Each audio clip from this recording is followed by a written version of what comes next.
Welcome to MarketWise Live, the real estate edition, the podcast that gives you the hard facts behind what's going on in real estate. Realtor Mike Freeman, a Coldwell Banker realtor who holds an MBA in finance, draws from his financial background and his deep network to bring the most value for anyone looking to buy, sell, rent, or invest. And welcome back to MarketWise Live. This is David Yaz, the Boston Podcast Network, here in our Westwood, Mass studios with Realtor Mike Freeman.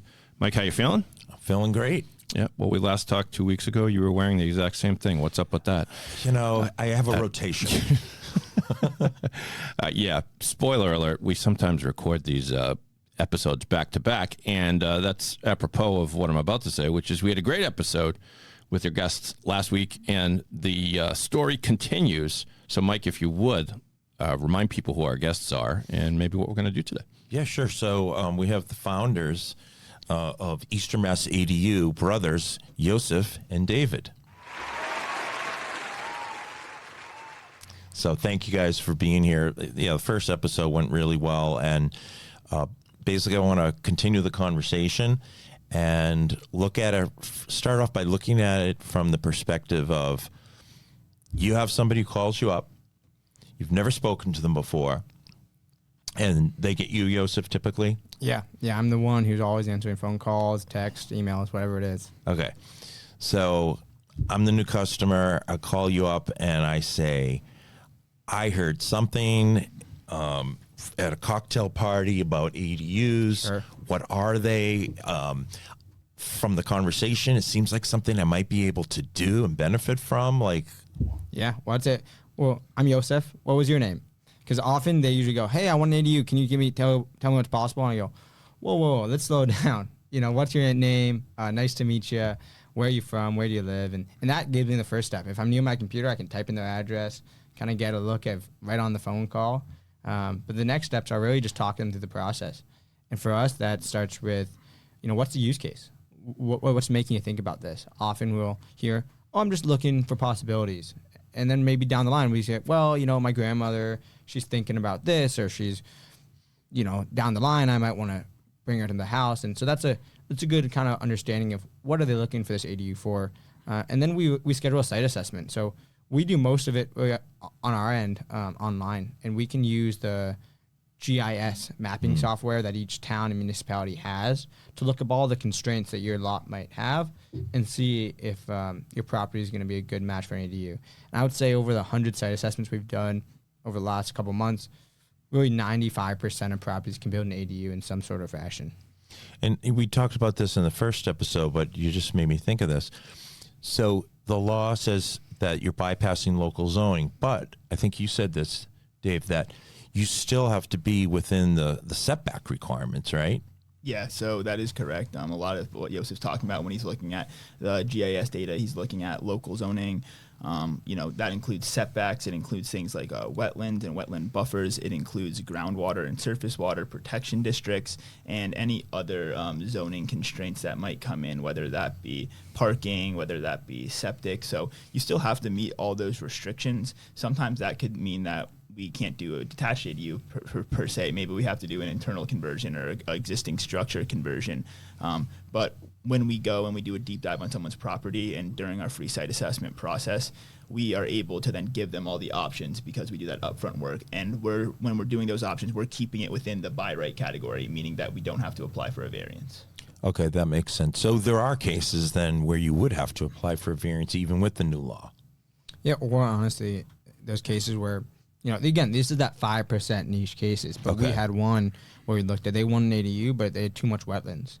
Okay. And the wetlands had gone all the way onto their property, and so the conservation committee in that town wouldn't have looked favorably about any type of addition.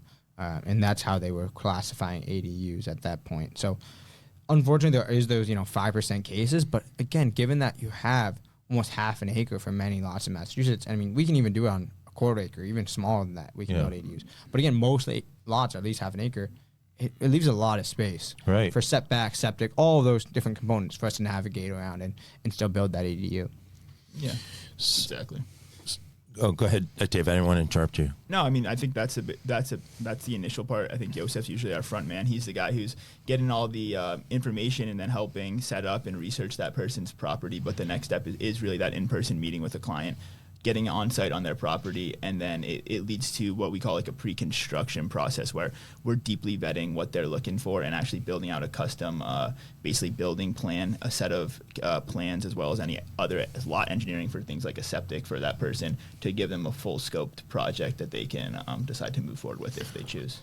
So both of you are going to go to this on-site assessment typically? Yeah, typically. I mean, we try to both be there. You know, sometimes if the client can only meet at niche hours, then maybe one of us will go because we still want to meet with them in person. But, you know, some people's schedules depend, and we try to accommodate as much as possible. Right. And like you're saying, sometimes there could be 2 or 3 options. There's not just one option depending on what their situation is, how much land, what the zoning is. There could be multiple options for them, right? Oh, totally. So yeah, in that first site assessment, we come and we say, hey, you have this big area we could place this ADU. Where would you want it? Right? If you want it all the way in the back, it could be really private, but it might add a little bit of cost to get all the site work to get back there. But that's that first conversation. Then we'll talk about timeline. You know, is this now that you know you can build this, is it something you want to do this month, or is it something you want to do in 3 years? Because that really depends on, you know, our schedule and our timeline. And then, you know, we talk about budget. And we say, you know, what was your budget for this project? You know, we give them our base budgetary numbers and to make sure that we're on track. And that's all before we ask for any money, deposit, or anything. That's really just giving us information to homeowners so they can decide what's best for them and their family. And so I know you two aren't you're not just building this with your bare hands. So you do have a crew of people who are sort of on call, or do they work for you? How does that work? Yeah, so luckily, what's nice about the construction business is there's like a pretty good, if you get into the community, connected group of subcontractors that we work with and have experience working with from our investment property days. And so we really utilize them. The nice thing is it allows us as a company to keep our overhead relatively low, to be able to service clients, and ultimately, like, big part of our job is just educating people on what the new law states, what they're able to do, and how that relates to their specific property, and empowering them to use that to then make the best decisions for their life. And so, like, getting back to that question, that's why, like, we don't have on-staff people, but we rely on our subcontractor base. And then there is even some things that I will self-perform, whether it be foundations or other things where we feel like we are able to bring a really value add, and it's very important to the project that it comes out correct. Yeah, because you mentioned before we started that you have a CSL. So actually, why don't we go into that for a second? Could you tell us a little bit more about what the CSL is and what it qualifies you to do? Yeah, so in Massachusetts, a contractor needs to hold the CSL to be able to pull permits for projects. That's not, you know, if you're a homeowner, you can pull projects specifically for your own home, but other than that, you can't pull any permits. So I'm able to pull any building permits for houses up to 10,000 square feet. Once you get beyond that, you need a commercial level license. But for me, I'm able to do that, and everything that falls under the International Residential Code is what you're tested on when you sit for your construction supervisor licensure exam, as well as the International Building Code and International Residential Energy Codes. So you have to know all those and all the Massachusetts amendments to those laws. Luckily, you know, you have a huge stack of books, but you have to know how to use them, where to find the information. And that lets us design and build structures. Almost all ADUs fall within the International Residential Code guidelines, and we're able to then work with homeowners to design and build their properties, which keeps it pretty streamlined process, right? You're working with us from the beginning. We can design and then also construct that building. And also, to be honest, it's really important when you are designing something, we also can bring the idea of, hey, you want to add XYZ, you like this front porch, you want to add a second bathroom in the ADU. Well, let's also just talk about what the building costs are going to be for that. Right. So that we're not building something that doesn't fit your budget. Yeah, to your point, Yosef, about making sure you're fitting within people's budgets. So thinking about the financials for a second, and that's the way my mind works. Totally. You must get the question, how much can I make if I rent this ADU to people? How do you handle something like that? Like, do you go to a realtor? So frankly, I mean, you know, my background was before asset management, and even in asset management, there's a lot of underwriting. So a lot of looking at rental comps and understanding the market. But we can go to realtors. I think they're a great resource.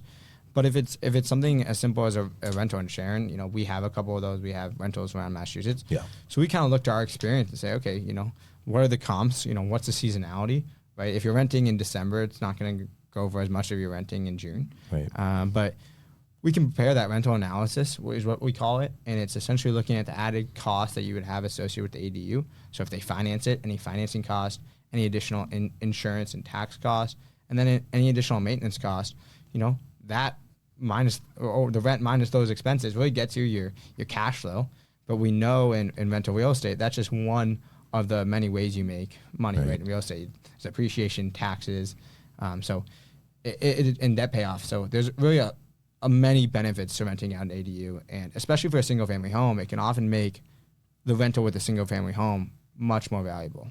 So because of your background in asset management and just the way you're kind of like me, you sort of have that financial analytical brain, I'll call it. So everything you just described, that's a service that you can provide to somebody that maybe your competitors can't do that. Yeah, I mean, ultimately, we are just excited to help homeowners understand all the rights and options. And if it means, deciding to rent out that ADU, we're happy to help with the potential finances associated. And so, yeah, it's a service that we provide because we want people to feel like they know what's best for them. Right. And the finances are a huge part of that. I mean, for many people, that's the decision. That's what they're basing the decision on. Unless, to your point, like you said, you want to build something for, your in-law, your grandmother. You're going to build something. You're not thinking about rental income. So, you, like you said, you have a lot of those situations too. Totally. And I mean, that's relevant. But at the same time, right, if someone's thinking about it for their grandma, even if they're going to move the second their grandma no longer lives there, the next buyer is going to be thinking about it. So, and this is a little deeper into the financial point of it, but you'll really appreciate this as a realtor, right? Let's say you have a $700,000 house in Sharon, Massachusetts, and that's a typical, 3-bed, 1-bath house in a nicer area in Sharon. And now you put an ADU on that lot that, let's say it costs $300,000 to build. And now conservatively, you say you can sell that house for $1 million. Well, at $700,000, the buyer who's going to buy that house is going to pay about a $4,000 mortgage, right? And at $1 million, maybe they're paying $5.5. Mm-hmm. Right? But if you can rent that ADU out for $3,000 a month, not only can you use that ADU income to offset your mortgage, but you can also help you qualify for that $1 million mortgage. Absolutely. So you can make that $700,000 house actually more affordable for the person who's buying it. It's going to act like more like a $500,000 house every month they're paying their mortgage. So it really, in some ways, enables people to get that starter home that maybe got out of their reach, in the recent, run up in housing prices. Yeah.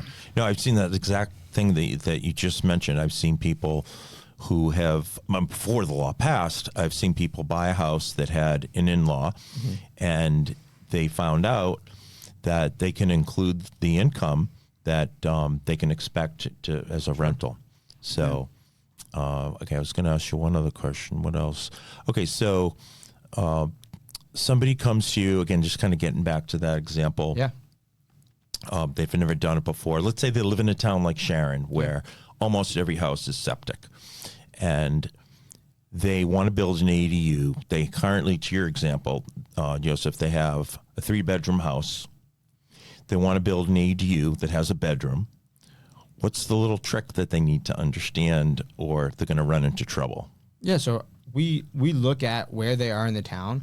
As my brother mentioned, there's a lot of groundwater and surface water protection areas. That's additional overlays that the town creates to protect where water runoff in the town goes. And so if those houses fall within those areas, they're very unlikely to be able to expand their septic. In that sense, they would need to relocate a bedroom from the main house by making a bedroom an office, and that's making a 48-inch wide opening and removing a closet. And then they can relocate that bedroom to the ADU. That's one solution, but the other solution that we're working with customers in Sharon is that if they're not in those water protection districts and they have enough square footage on their lot, they can often expand their septic tank or even build a new septic tank for the ADU specifically. Yeah. And that allows them to not touch the main house at all, not reallocate a bedroom, and just add bedrooms to their lot with the ADU. Yeah, and that's what you can do in the towns like Newton and Wellesley and Needham, where they have the McMansions. You can do that, and you don't have to worry about the number of bedrooms. Well, there they also have sewer. That's the big thing, I think. A lot of those towns, true. if you have sewer, then the bedroom constraint really falls off. Yeah. It's really the places where you have septic, where you have to look, do you have enough square footage in your lot to accommodate additional septic capacity? Right. And that's what we're working with the customers right now in Sharon, actually. And so what you just described, so personally, I haven't seen a lot of that in Sharon where you can add to your septic. So the groundwater protection, all of the things that can apply seem to usually apply to houses in Sharon, but that's only one town. It's about 70% of Sharon. We've looked at it. About 70% of Sharon falls within the groundwater or the surface water protection district. So, in that specific case, it can be quite restrictive to expanding septics. Yeah, and that's why I was thinking. I use the word trick. It's not really a trick, but it's something that people need to be aware of. That if you fall into that category, regardless of what town you're in, then you are going to have to make, in that example, your 3-bedroom home. If you repurpose a bedroom to the ADU, now you've got a 2-bedroom home. Correct. Yeah. So it's just something people need to be aware of. And obviously you guys are very thorough in taking people through every aspect, and that's not something you're going to miss. It's something that you're going to be talking to people about so they know what they're dealing with. Yeah, and doesn't fit everyone's needs. Some people are using every bedroom in their house, and that doesn't make sense for them to relocate a bedroom. But oftentimes we talk to people who it might be 2 parents still living in Sharon. Their kids have moved out, and maybe they have an aging parent themselves that's then looking to move back, and they don't use one of the bedrooms, or it's already actually being used as an office. So that conversion isn't something that's obtrusive to their lifestyle, let's say, and it makes sense. I'm going to ask you guys one last question before I let you go. Suppose, let's say, as we know, some houses already had in-law units, so to speak. I can think of one that I sold where they had this small attached apartment, so to speak. Well, yeah, it really was. It had the kitchen, it had everything that you described. So when the new law passed, I mean, really nothing changed for that person, right? Well, it really depends on the town. So what I'll say is a lot of in-law units, in Massachusetts, were not always permitted. And so really the distinction is on that kitchen. And an additional stove often adds a lot of liability and a lot of insurance risk. So for us, the way we start there, and this is internal units now we're speaking to, where there's already something built out in a space. We look at what has been permitted. Was the electrical pulled to that stove? Was that permitted and done by a professional electrician, or was that done by their buddy? And that really changes the way the town and insurance looks at it. Right. And so we can go through the process of retrofitting those spaces to make sure they're legally permitted, and now they fall under this ADU law. The big difference is that sometimes the reason they couldn't permit it is because it wasn't a legal use in the zoning district. Right now, under this new law, you have that legal use, but now you actually need to bring it up to building code. So what the state law changed was what you can build. It's not how you can build it. That's still the building code. And we need to always apply to the building code because we want to make sure it's making safe, habitable places. Right? But in terms of what you can build, the change in state law now allows us to actually, in some ways, bring those places out into the open and make them safer for residents across the state. Right. Yeah. Okay, that was you answered exactly what I was thinking. So that's really helpful.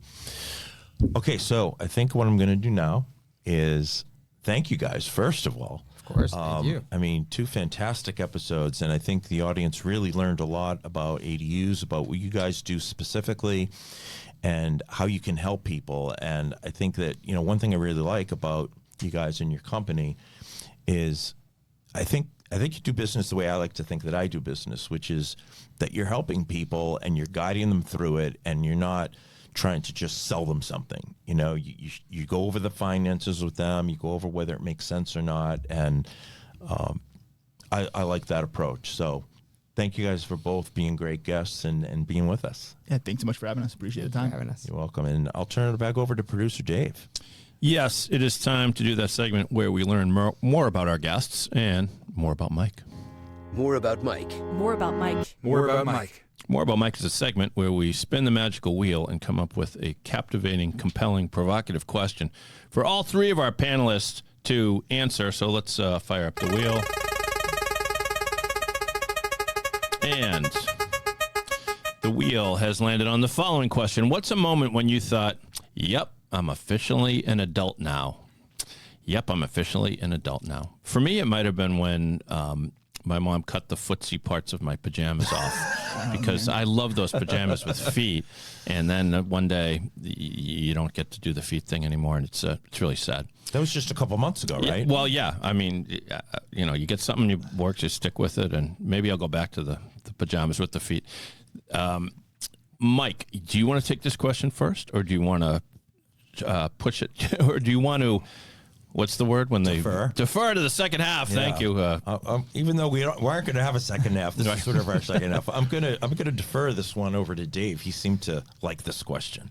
Ooh, all right. Well, yeah, for me, it had to be about 7 months ago. I was blessed with 2 twin boys. So I had those 2 twin Congratulations. boys. Yep, they are the best. And I was holding Zane and Owen, and my daughter is only 14 months older. So she was also, in the midst of something, and I was outnumbered with the kiddos. And I was like, wow, I got a lot of lives I'm responsible for, but also feeling really blessed to be. So that father. this was numbers 2 and 3 of the twins. Yes, number Wow. 2 and 3. So we went from double team to going to a zone. Zone, yeah, you got to go to zone defense. Yep, and that hit me. I was like, wow, yeah, no, this is legit. I'm a real dad now. I'm a real adult. This is it's not just warm up with one anymore. Yeah, I'd say if you have 3 kids, including infant twins, that you're an adult now. I hope you are. Absolutely. You seem to be, for sure. We go to Yosef now? Yeah, let's go to Yosef. Yeah, well, mine's pretty topical to this subject. I was thinking the first time I had to pay rent.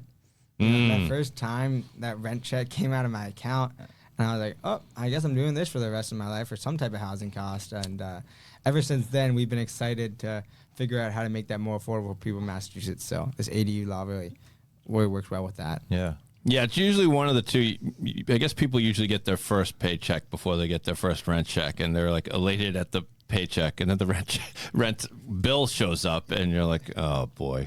Yeah, Mike, you might remember when the Drew Bledsoe was the quarterback of the Patriots and the talk of the town back in the 90s, and he tells a story about how he kept calling. Back then, if you wanted like an update on your account, you could still do it now, but you could call the 1-800 number for like Bank of America when your balance is, for me, it's like $3.50, but he kept wanting to hear that it said like, $190,000 for the first paycheck.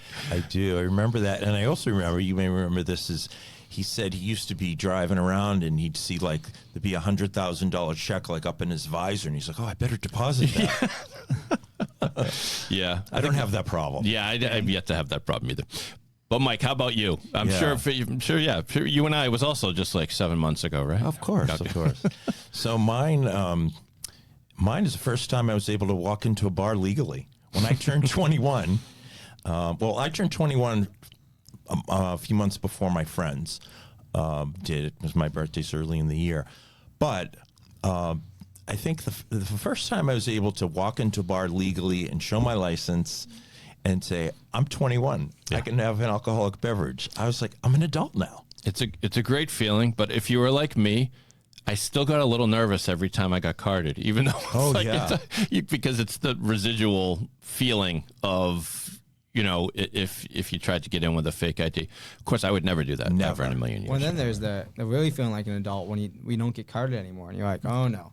Yeah, you'll know that in about 10 years, probably. Yeah, it's going to take a while. But you're right. That's actually another. No, see, that's not when you know you're an adult. That's when you know you're old. Yeah. Oh, okay, there we go. The distinction there. Yeah. Yeah, Mike and I walk into a bar now, and like say you're walking into like I don't know if it's Fenway Johnny's by Fenway Park or someplace. There's a line there, and they're checking IDs, and it's always the same thing. The check ID. They look me in the eye. They go, "Yeah, you're good. Go ahead." I know. That's Right? just embarrassing. I know. I've been places with my son who's now 23, and they'll card him and not me, and I'll look at the person and be, what about me? Like, no, you're fine. Yeah, Dad, you're okay. Yosef, David, do you want? I believe Yosef, you do the honors for this. You want to tell people how they can learn more about your company? Of course, yeah. So we're easternmassadu.com, easternmassadu on Instagram, Facebook, all the social media. And then my number is 339-364-1873. Give me a call, and we'll come out and give you a free site assessment. Excellent. And Mike, if you would remind people how they learn about you and get in touch with you. Sure. So you can call me anytime, 617-759-1513. My email is mike.freeman@nemoves.com, and check out my website, mikefreemanhomes.com. Thank you, Mike. David, Yosef, hope you had fun. You are always welcome back here at Pod 617 Studios. Did you have fun?